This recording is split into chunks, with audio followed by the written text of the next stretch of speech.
안녕하세요. 총신대학교 이하원 교수입니다. 우리가 이번 편에는 통제에 대해서 이야기를 하려고 합니다. 아이의 생각과 감정과 존재와 감각에 대해서는 무조건적으로 수용해 주는 것이 맞지만 행동에 대해서는 위험하고 다치는 또 민폐를 끼치는 또 우리 가정에서 안 된다고 생각하는 문화적인 안됨은 반드시 안 된다고 이야기해 주어야 합니다. 이 안 돼는 반드시 필요합니다. 그런데 유독 안 돼를 못하는 부모가 있습니다. 또 유독 안 돼를 못 받아들이는 아이들도 있습니다. 유독 안 돼를 못하는 어머니들께 여쭤보면 안 돼라고 얘기하면 아이가 상처를 받을까봐 급기야 엄마 미워 라는 말까지 하기 때문에 안 돼를 하기가 겁이 난다고 말씀하십니다. 그러나 안 돼를 했을 때 아이가 불편해하는 것은 어떤 의미에선 당연하지요. 본인이 원하는 욕구에 대해서 안 된다고 이야기를 했는데 그것을 그렇군요 어머니 이렇게 얘기할 아이는 없습니다. 무엇보다 아이들이 엄마 미워라고 얘기할 때 이 미움이라는 단어도 좀 잘 생각해 보아야 합니다. 아이들은 정말 부모가 밉기 때문에 밉다는 얘기를 하는 것이 아니라 미취학 아이들은 아직 언어 발달이 자라나는 중에 있기 때문에 이 상황이 좀 불편하다라는 것을 구체적으로 말하기 어려워서 밉다라는 단어로 그저 정리할 뿐입니다. 따라서 아이들에게 안 돼는 꼭 필요합니다. 그런데 유독 안 돼를 못 하시는 부모님들이 방금 말씀드린 것처럼 아이들이 상처를 받을까봐 나하고 관계가 틀어질까봐 라고 말씀하시지만 사실 아이들은 안 돼의 상처를 받는 것이 아니라 비일관적인 안 돼의 상처를 받습니다. 비일관적인 안 돼는 이런 것들이 있을 수 있지요. 예를 들어서 직장을 다니는 엄마가 이 부장님께서 부르셨습니다. 내가 승진 명단에 보니까 당신 이름이 있더라고요. 내일 승진 발표가 날 거예요. 미리 축하해요 라고 말씀하셨다고 해보죠. 엄마가 너무 기분이 좋습니다. 집에 갔어요. 아이가 하얀색 카페트 위에 쪼꼬우유를 쏟았습니다. 다른 때 같으면 너무나 화가 날 일이지만 내일 승진하기 때문에 엄마가 기분이 좋지요. 그래서 그럴 수 있다. 그럴 수 있어. 괜찮아. 엄마가 다 클리닝하면 돼. 라고 생각하면서 슬쩍 넘어갔습니다. 그런데 다음날 다시 회사를 갔어요. 이 부장님이 다시 부르십니다. 미안해요. 내가 노안이 와서 이름을 잘못 봤어요. 당신이 아니라 다른 사람이 승진 명단에 있었네요. 미안합니다. 라고 얘기를 했습니다. 기분이 나쁘지만 직장 상사이니 어쩔 수 없이 알겠다고 얘기하고 집으로 들어왔어요. 그런데 아이가 또 하얀색 카페트에 쪼꼬유를 또 쏟은 겁니다. 그날 걔는 거의 죽는 날이 되겠지요. 이렇게 같은 상황에 대해서 하루는 괜찮고 하루는 괜찮지 않은 이 비일관적인 안 돼가 아이에게 상처를 주는 것이지 안 되는 일에 대해서 안 된다고 얘기하는 것은 비록 아이의 마음이 상한다 할지라도 반드시 아이에게 가르쳐야 하는 일입니다. 왜 그럴까요? 우리가 아이를 키우는 목적은 여러 가지가 있습니다. 그중 가장 대표적인 이유 중에 하나가 사회에 잘 적응하도록 하는 것입니다. 적응할 수 있는 아이로 키우는 것이 중요하지요. 사회에 잘 적응하려면 사회 질서, 사회 규범, 사회 약속 등을 아이는 반드시 배워야 합니다. 그런 의미에서 이 사회에서 안 된다고 하는 것은 아이가 알아야 하는 것이고 그것이 순간 마음이 불편하다 할지라도 배워야 이 아이는 적응적인 인간이 되는 것입니다. 따라서 아이의 기분의 눈치를 보느나 그 꼴을 견디지 못해서 아이에게 안 된다고 얘기하지 못하는 것은 그야말로 안 되는 일인 것이지요. 그런데 유독 안 돼를 못 받아들이는 아이들도 있습니다. 얘네들은 안 돼를 못 받아들이는 수준을 넘어서서 울고 불고 머리를 땅에 박고 벽을 손톱으로 긁고 너무나 엄한 행동들을 많이 합니다. 이 아이들은 왜 안 돼를 유독 못 받아들이는 것일까요? 여러 가지 이유가 있을 수 있지만 가장 대표적인 이유로 아이들 중에서는 내 부모가 나를 사랑한다면, 내 할머니 할아버지가 나를 사랑하신다면 내가 원하는 것은 다 들어줘야 돼 라고 하는 비합리적인 신념을 갖고 있는 아이들이 있습니다. 자, 아이를 사랑한다라고 하는 것은 아이의 기분을 맞춰주는 것이 아닙니다. 사랑의 목적, 사랑의 목표는 얘가 내가 없어도 혼자 살 수 있도록 만드는 것이 사랑입니다. 따라서 안 되는 것에 대해서 분명히 안 된다고 해 주어야 하는데 아이들의 마음속에서는 내가 원하는 것을 들어주지 않아? 그건 날 사랑하지 않는 거야 라는 잘못된 생각을 강력하게 갖고 있는 아이들이 있는 것이지요. 따라서 만약 아이가 엄마 나 마이쮸를 좀 사주세요 라고 얘기했는데 안 돼 라고 얘기할 때 얘가 울고불고 난리를 치며 너무나 난리를 치기 때문에 누가 보면 계모인가 이런 느낌이 들 정도라 마이쮸를 사주면 금방 눈물을 끄치면서 좋아하는 아이들이 있습니다. 부모는 이렇게 생각하지요. 마이쮸가 그렇게 좋으니? 그러나 이 아이는 마이쮸가 좋아서가 아니라 부모가 나를 사랑한다면 내가 원하는 걸 다 들어줘야 돼. 따라서 마이쮸를 사주지 않아? 그건 날 사랑하지 않는 거야. 따라서 날 사랑한다는 것이 확증되고 입증되기 위해서는 반드시 마이쮸를 사줘야 된다고 생각하는 거예요. 따라서 이 아이가 마이쮸를 사달라고 난리를 하고 떼를 쓰는 것은 마이쮸가 정말 너무 좋고 마이쮸를 먹고 싶어서라기보다는 사랑이 입증되어야 하기 때문에 나를 사랑한다는 것이 확인되어야 하기 때문에 마이쮸를 사주었을 때는 내 마음의 불안이 해소되는 것이죠. 역시 엄마는 날 사랑해. 역시 아빠는 날 사랑하는구나. 나를 사랑한다는 것이 입증되기 위해서 사랑을 따내기 위한 수고로 난리를 치는 것입니다. 따라서 이런 아이들에겐 이렇게 전달해 주는 것이 필요하겠지요. 민철아, 엄마가 널 너무 사랑하기 때문에 네가 원하는 것을 들어줄 수도 있고 널 사랑하기 때문에 너에게 필요하지 않다면 안 해줄 수도 있어. 그것도 사랑이야 라고 하는 합리적 신념을 제시해야 하는 것입니다. 자, 그런데 아이들한테 안 된다고 얘기할 때 우리가 좀 몇 가지 생각해 보아야 할 것들이 있습니다. 아이가 안 된다라고 얘기하는 그 행동들이 정말 안 되는 행동인가? 자, 예를 한번 들어볼까요? 주차장에서 아이가 막 뛰어다니고 돌아다닌다고 해보죠.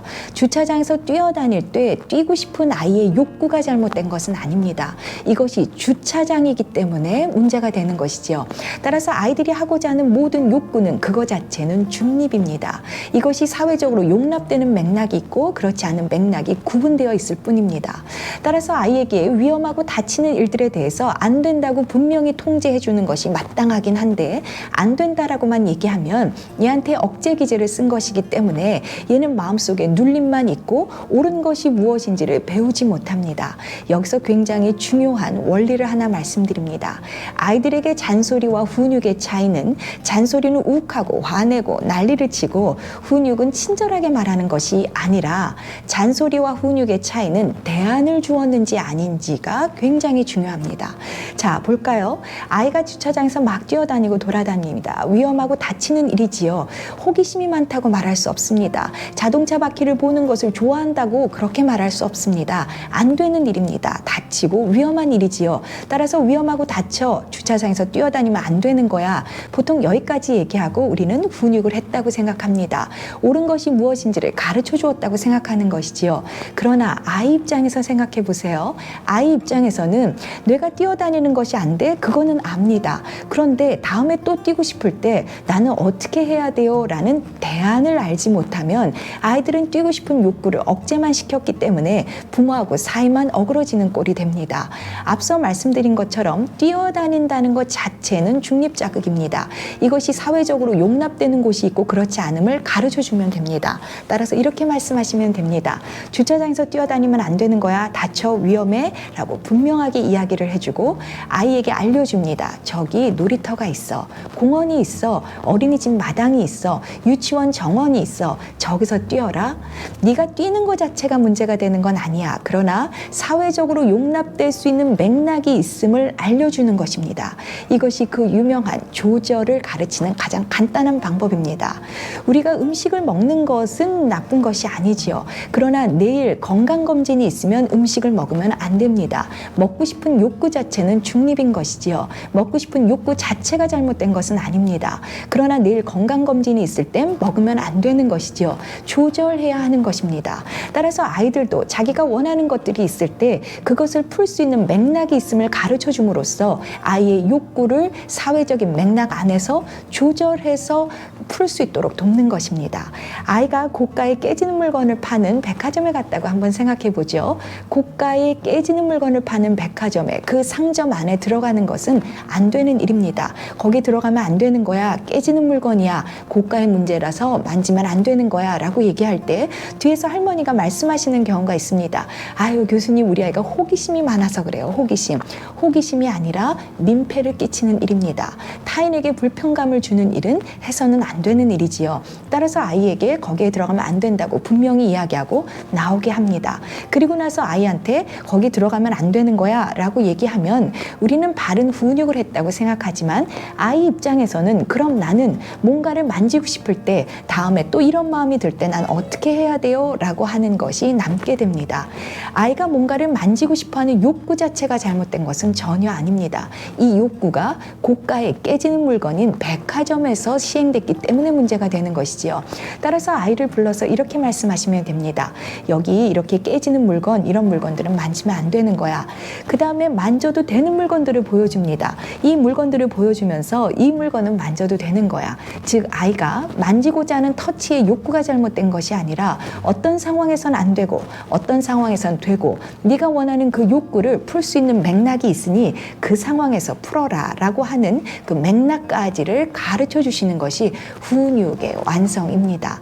따라서 아이에게 거짓말해도 돼, 안 돼를 묻는 것은 어떤 의미에서 굉장히 소모전일 수 있습니다. 거짓말을 해도 된다고 생각하는 아이는 이 세상에 없습니다. 그걸 몰라서 하는 것이 아닙니다. 이것을 몰라서 하는 것이 아니라 이것이 잘못된 것은 알지만 내가 이런 상황이 됐을 때 내가 사회적으로 용납될 수 있는 바람직한 행동이 무엇인지를 모르기 때문이지요. 그것을 가르쳐 주는 것이 부모와 교사의 몫이며 그것이 훈육입니다.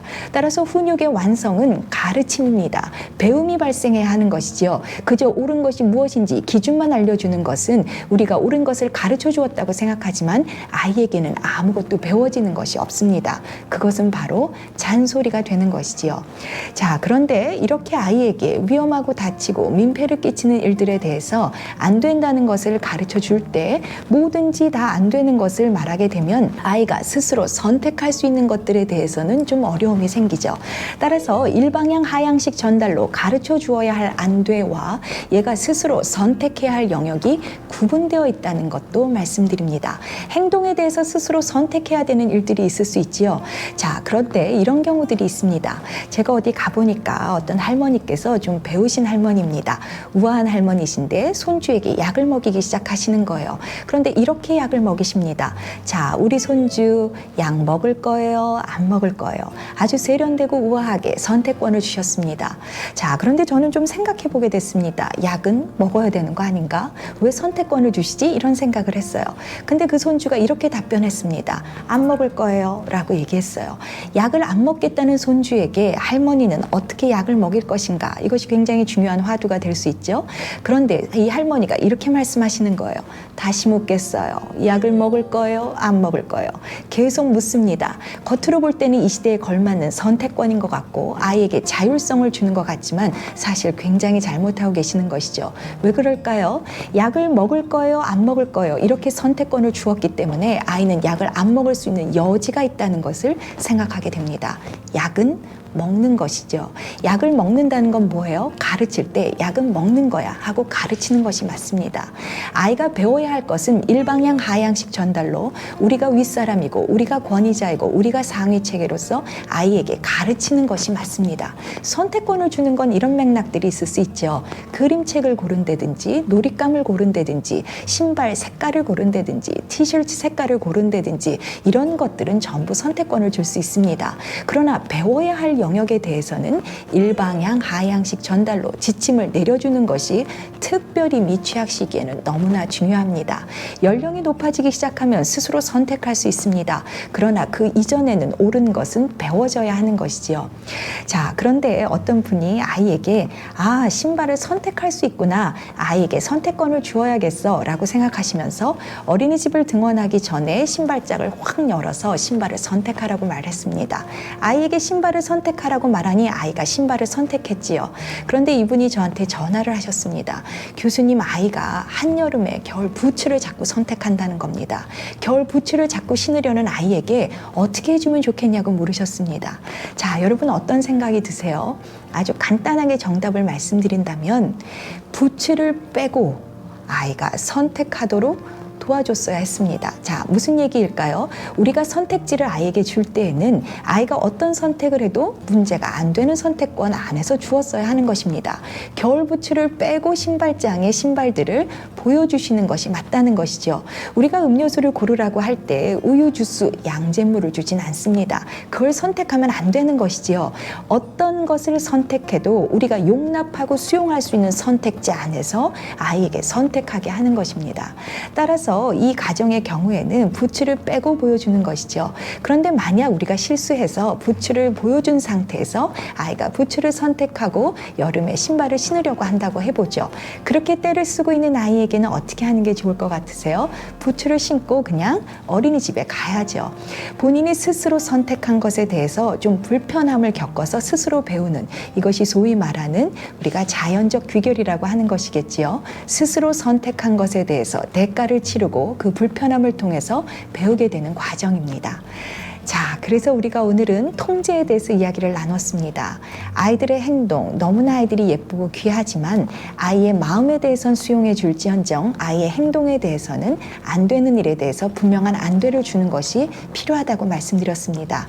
그런데 그 안 돼를 안 돼라고만 얘기하는 것은 너무나 억제 기제를 쓰는 것이고, 사실 그걸 모르는 아이들은 없기 때문에 안 된다고 이야기한 후에 네가 가지고 있는 그 욕구를 풀 수 있는 사회적인 맥락이 있어, 네가 풀 수 있는 장이 있어, 그 장을 알려주는 것까지, 즉 그런 가르침과 배움이 발생하는 것까지가 훈육의 완성이라고 말씀드렸습니다. 자, 그럼 이제 마무리를 하려고 합니다. 아이를 잘 키우는 것은 똑똑한 부모나 이쪽 분야에 지식이 있어서 아이가 잘 크는 것은 아니라고 했습니다.